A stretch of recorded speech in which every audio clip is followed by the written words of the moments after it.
बिहार के युवाओं को वो लुभा सके। अब हम आपको छठ पूजा के बारे में कुछ बताना चाहते हैं, जो कि अब ये त्योहार आने ही वाला है। इसलिए सबसे पहले आप सबको छठ पूजा की एडवांस में ही बधाई और शुभकामनाएं। इसलिए आज हम आपके लिए छठ पूजा के त्योहार को डिकोड करेंगे। लेकिन सबसे पहले आपको बिहार के बेगूसराय की ये तस्वीर दिखाते हैं, जहां प्रधानमंत्री मोदी ने बिहार के बेगूसराय में ये चुनावी रैली की थी और अपने भाषण से पहले उन्होंने छठ पूजा करने वाली महिलाओं से मुलाकात की और उन्हें छठ की शुभकामनाएं भी दी, क्योंकि बिहार में छठ पूजा सबसे बड़ा त्योहार माना जाता है। यह हमारे देश की एक बहुत बड़ी सांस्कृतिक पहचान अब बन चुका है। पहले यह त्योहार बिहार और उत्तर प्रदेश तक सीमित था, लेकिन पिछले 2 दशकों में मुंबई, दिल्ली और बेंगलुरु जैसे महानगरों में भी अब इसकी लोकप्रियता तेजी से बढ़ी है और इस समय देश भर में लगभग 15 करोड़ लोग ऐसे हैं जो इस त्योहार को मनाने की तैयारी कर रहे हैं। आज छठ पूजा ग्लोबल फेस्टिवल बन चुका है। अमेरिका, जर्मनी, दुबई, ऑस्ट्रेलिया और ब्रिटेन सहित दुनिया के 10 से ज्यादा देशों में अब छठ का त्योहार मनाया जाता है और दिल्ली में तो छठ पूजा को लेकर खास तैयारी हो रही है।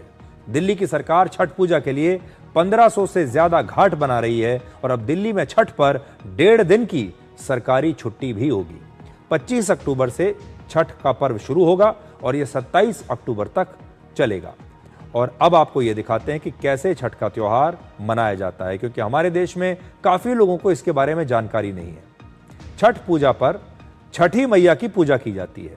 छठी मैया को प्रकृति की देवी माना जाता है और कुछ धार्मिक ग्रंथों में छठी मैया को सूर्य की बहन भी बताया गया है।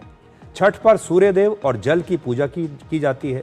छठ का त्योहार लगातार 4 दिन का होता है। पहले दिन को नहाए खाए कहा जाता है। इस दिन पूरे घर की सफाई की जाती है, रसोई घर को शुद्ध किया जाता है और उपवास करने वाले लोग खुद को भी शुद्ध करते हैं। दूसरे दिन को खरना कहते हैं। इस दिन छठ की पूजा करने वाले लोग दिन भर बिना कुछ खाए पिए उपवास करते हैं। सूर्यास्त के बाद पूजा करके वो उपवास तोड़ते हैं, फिर गुड़, चावल और दूध से बनी खीर खाते हैं।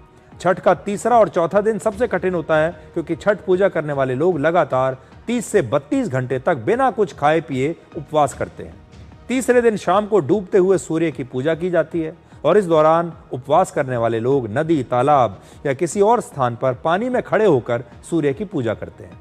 छठ के आखिरी दिन यानी चौथे दिन उगते सूर्य की पूजा होती है और छठ पूजा महिला और पुरुष दोनों कर सकते हैं और दोनों करते भी हैं। हालांकि ज्यादातर महिलाएं ही छठ पूजा में आपको नजर आती है।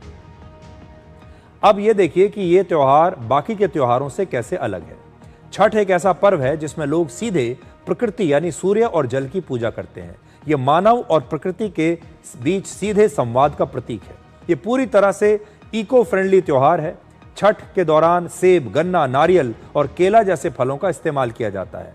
छठ के प्रसाद को रखने के लिए प्लास्टिक या स्टील के बर्तन नहीं, बल्कि दूसरे बर्तन जो है सूप या दूसरे बर्तन बनाए जाते हैं जो कि बांस से बनते हैं।